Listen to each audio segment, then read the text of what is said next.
내가 해 아래에서 한 가지 재난을 보았노니 곧 주권자에게서 나오는 허물이라. 우매한 자가 크게 높은 지위들을 얻고 부자들이 낮은 지위에 앉는도다. 또 내가 보았노니 종들은 말을 타고 고관들은 종들처럼 땅에 걸어 다니는도다. 아멘. 전도자는 오늘 한 가지 재난을 보았다고 말합니다. 재난이라는 단어를 사용하는 거 보니까 굉장히 심각한 일인 것 같습니다. 전도자는 어떤 것을 지금 재난이라고 부르고 있나요? 어리석은 사람이 높고 큰 지위에 올라가는 것. 반대로 부자들은 낮은 지위에 앉는 것.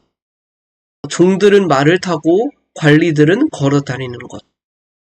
이 말을 고지고대로 받아들일 필요는 없습니다. 실제 부자들이 낮은 지위에 앉는 것. 부자들이 낮은 자리에 앉는 것이 뭐가 문제야?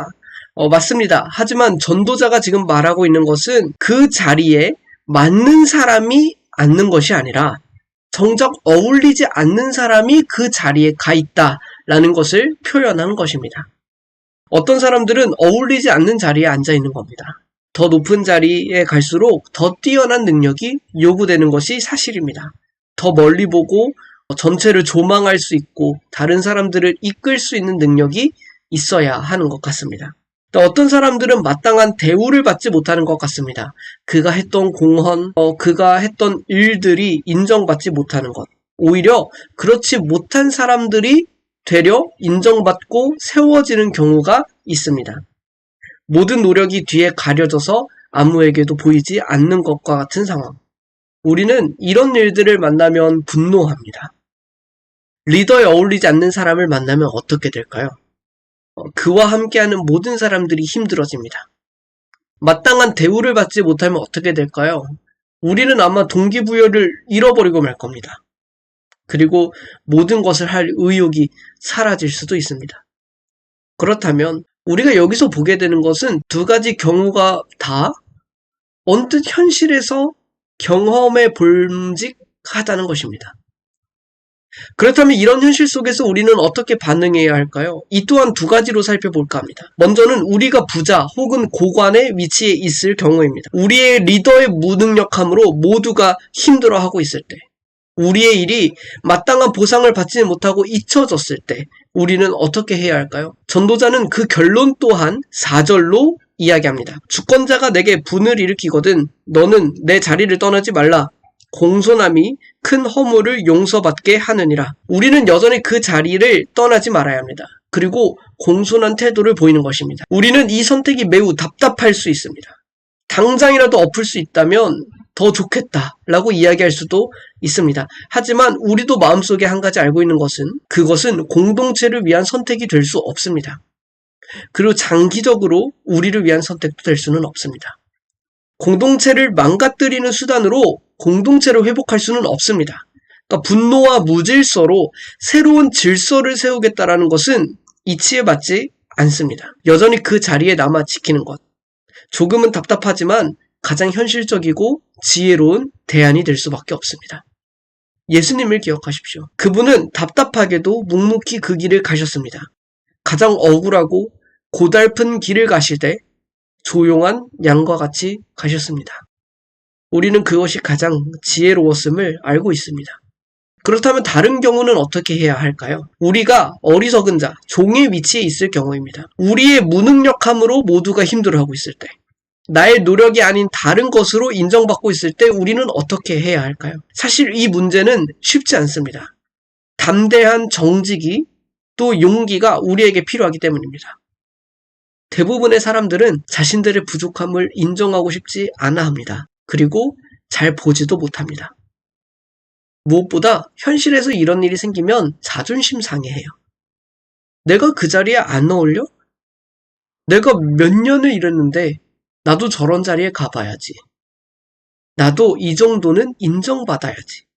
이 경우 우리는 겸손해야 합니다. 그리고 자신의 자리와 성과를 내려놓을 줄도 알아야 합니다.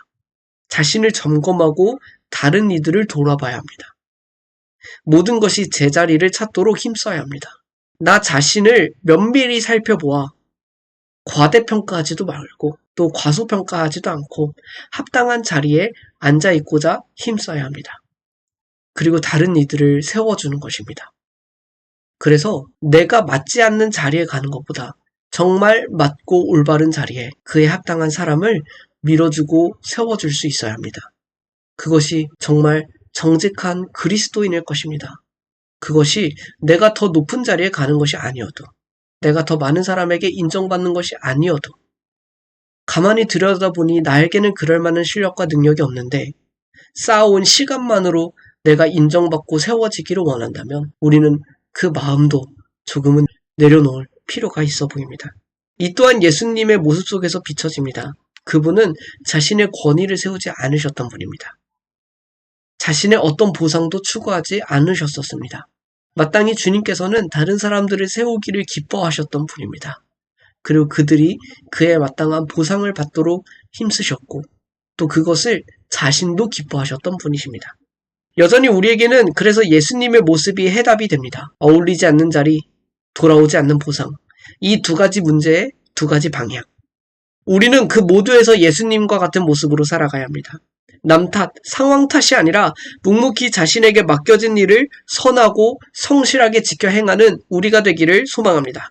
그런 한편 겸손함으로 현재 내 모습을 받아들이고 인정하며 다른 이들을 세워줄 수 있는 결단력을 가진 사람이 되기를 함께 소망합니다. 이처럼 삶의 구체적인 선택 속에서 예수님과 같은 길을 걷는 우리가 되기를 소망합니다.